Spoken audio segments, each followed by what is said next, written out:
If you have a draft of your novel and know it can be improved somehow, but just don't really know where to start, then this video is for you. I know that the revising process can be the toughest part of writing a novel, so I really want to give you some tactical direction on how you can revisit your own manuscript with fresh eyes. I'm going to talk through 5 things that you can almost always improve in your manuscript, especially if you are working on an early draft. And these come from my work with writers as a professional book editor. These are common things that I often bring up, especially if we are working on one of those earlier drafts of their manuscript, and there are things that I see over and over that often need to be improved or revised in some way. If you are working on a novel, I recommend subscribing to my channel. I offer a lot of tips on the novel writing process, how to revise your own work, certain mistakes to avoid, so I would love to have you around to get all of that insight.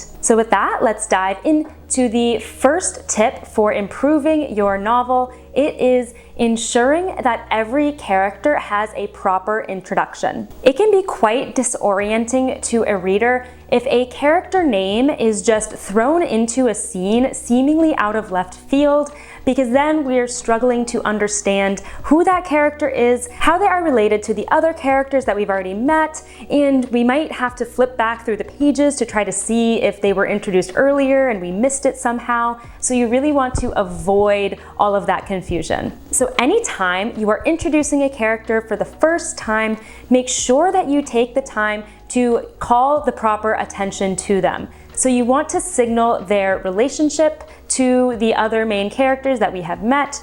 You want to signal any distinguishing traits about them, and just take a little beat to make sure that that character sticks in the reader's head so that we can log them for the next time they appear in the manuscript and we don't get confused because we forgot who they were. Another tip I have here is only name the characters that are actually going to become significant in the story. If a character is just, popping in, they're just maybe a waiter or a waitress at a restaurant and they introduce their name to the characters sitting there, maybe don't include that, because you don't want the reader to say, oh, let me remember that the waiter's name was Joe because he's gonna come back up later in the manuscript. If he doesn't, just don't name him at all. Write the scene in such a way that you're not giving that name, because anytime a reader sees a name, they're going to try to log it in their memory and match it back up with whoever they met before, and introducing people who just appear for one quick second is going to muddle that and make it confusing to keep all the cast aligned. So ensure every character has a proper introduction if they are going to become significant in the plot. Don't just throw their name with no context. Take a couple of lines, maybe even just one line, to call attention to them and make sure we know who they are. The next tip is to clarify the passage of time between scenes. I recommend going physically back through your manuscript, looking at where you end a scene or a chapter, and then where you start the new one. So if you have any line breaks or chapter breaks, those are the 2 places that you want to take a look, and you want to see if the transition is clear from the end of one into the beginning of the other. Because too often, maybe you understand exactly what happened in between those 2 scenes, but you jump in time a bit and the reader just isn't quite sure how much time has passed. Has it been a day? Has it been a month? And we really need to be able to bridge those gaps so that the narrative feels smooth and continuous. So add some kind of transitory language. So it could be something like, the next day. That is something very simple that will trigger to the reader, okay, this is happening the next day, not that much time has passed. Or if a significant amount of time has passed, you want to catch the reader up on what the character has been doing since we last saw them. So have they been at school? Have they been studying abroad? Have they been incarcerated? Have they been on a trip? Explain exactly where they've been, what they've been doing, so that we understand why there's that lag in time. Another tip with this is if you have clear delineated chapters, it can be helpful to add a date or a year marker underneath them. So you'd say, chapter 1 is 2020, chapter 2 is 2021.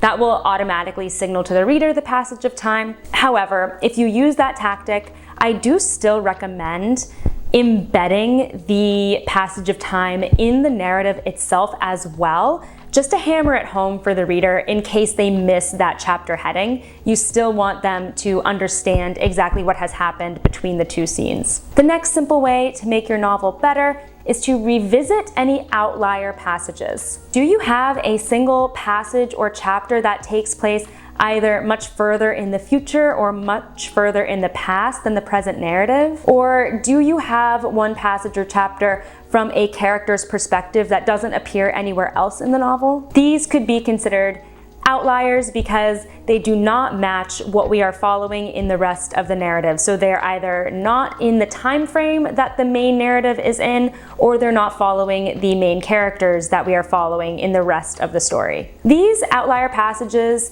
are often used if you are trying to convey some kind of information that the main characters, for some reason, cannot obtain in their own storyline. So maybe they're not aware of this thing that happened in the past, and so you want to show it really quick before getting back to their narrative. Or, they're not aware of what this other character is thinking, and so you want to show that other character's perspective really quickly. It's often a means of you trying to reveal information to the reader that the main character is not aware of themselves. Now, this doesn't mean you necessarily need to omit these outlier passages. I say revisit instead, because sometimes they can be effective, sometimes they are the only way for you to get that information across. However, I would challenge you to see if there is a way to integrate them more naturally into the narrative itself. Maybe that means it's really an epilogue or it's really a prologue, which are structures in a novel that we accept to be outlier passages more willingly than a random outlier right in the middle of the narrative. Or maybe there is a way for you to reveal that information within the structure of the main narrative itself. Maybe you can integrate it in a flashback, maybe you can make it a conversation that the characters have. So I would just look through your novel, see if you have any chapters or passages that don't look like the others, don't sound like the others, and see if it really needs to stick out like that, or if it could be integrated. Because remember, your reader is definitely going to pick up on that outlier passage. Their attention is going to be drawn to it. It is likely going to be a little bit jarring to them. If you want it to have that effect and you need it to have that effect, then that's okay. But if that's really not the effect you're going for, then you need to be mindful and rework it. The next simple way to improve your novel is to remember the setting. Every single novel should have a setting, whether that's a real place or a completely fictionalized world that you have created. And it's important that you don't just establish the setting in the very beginning of the story and then kind of forget to reference it in the middle and the end.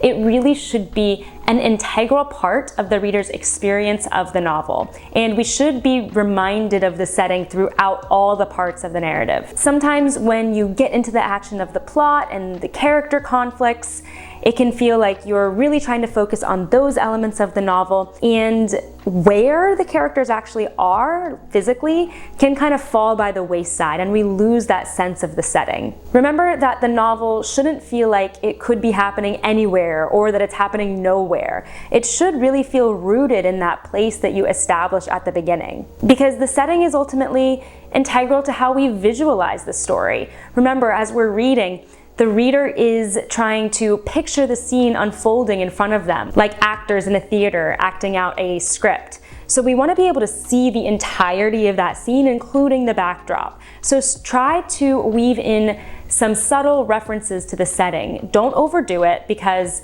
you don't want long passages describing the setting, because the reader is likely just gonna skim those over anyway. But you want to just weave in references here and there to what the characters are seeing around them, where they are, where they're moving, what they're interacting with in the area around them, so that we can have a full picture of the scene. This is really going to enrich your novel, especially if you have a really distinctive setting like New York City, or a fantastical place that you have created that has all these really awesome technological elements. You want the reader to experience the feel, the sights, the sounds of that place. So remember not to neglect your setting, and make sure that it is integrated throughout all the parts of your story. My final tip for improving your novel is to maintain a consistent point of view. Now, I very strongly recommend choosing either first person or omniscient third person or close third person and sticking with one of those 3 points of view for the entirety of your novel. That does not mean that you can't have multiple characters' perspectives within one of those points of views. You definitely can have multiple first person narrators, or you can have an omniscient narrator that goes between different characters, or even a close third person narrator that follows different characters throughout each chapter. You absolutely can do that. However, I wouldn't recommend mixing first person with third person. That can be disorienting to the reader. In some cases, it does work, but I would say those are probably the exception, and it is much, much more streamlined and a smooth reading experience for you to stick to one point of view consistently. The area where this is the most tricky is to distinguish between omniscient third-person narration and close third-person narration. And I often see that writers will weave in and out of close third-person narration, or will use close third-person for some characters and then omniscient for others, when the novel could really benefit from being all one or all the other. So omniscient third-person narration is when the narrator is able to see everything at all times. Think of them as having a bird's eye view into the scene. They know everything that is going on at any given moment with any of the characters. Close third person means that your narrator only has access really to one character's experience at any time. So it's similar to first person in that you're only following that one character. However, you're not using I statements. You are still a separate narrator, but you have access oftentimes to their inner thoughts and feelings, but ultimately you are limited to what they can see and where they are. You're not bopping around to all the other characters, and you can't see what all of them are doing at any given moment. So try to watch for situations where you might be accidentally migrating between using close third person and omniscient third person, or perhaps you are not being consistent with your close third person. So maybe within one chapter, you get into the head of one character and then you also get into the head of another character. That is a little bit disorienting, and I would break that up into different passages, with one passage focused on this character's point of view and another passage focused on that character's point of view. You really just want to keep your points of view clean and streamlined and consistent, because when there is so much else going on in your story and you are balancing plot developments and character introductions, you want the reader to feel as grounded as possible, and point of view is a very, very easy way to give them that consistency. I hope these tips help give you some ideas on areas to revisit in your own manuscript and ultimately improve your next draft. Let me know in the comments where you are at in the novel writing process, and I would also love to hear about any specific obstacles or challenges that you're facing either in the writing or the revising process, because maybe I can follow up with another video targeting those specific issues. If you're looking for some more tips on self-editing and revising, I recommend checking out my video on mistakes to catch in your own manuscript. That goes through some common things that you might find once you've written that first draft that you can easily fix for the next one. And if you find this content helpful, it would mean a lot to me if you hit that like button so that the YouTube algorithm also knows that you liked it, and subscribe to my channel so that you don't miss out on any of my novel writing tips that I post every week. Thanks so much for watching, and happy writing.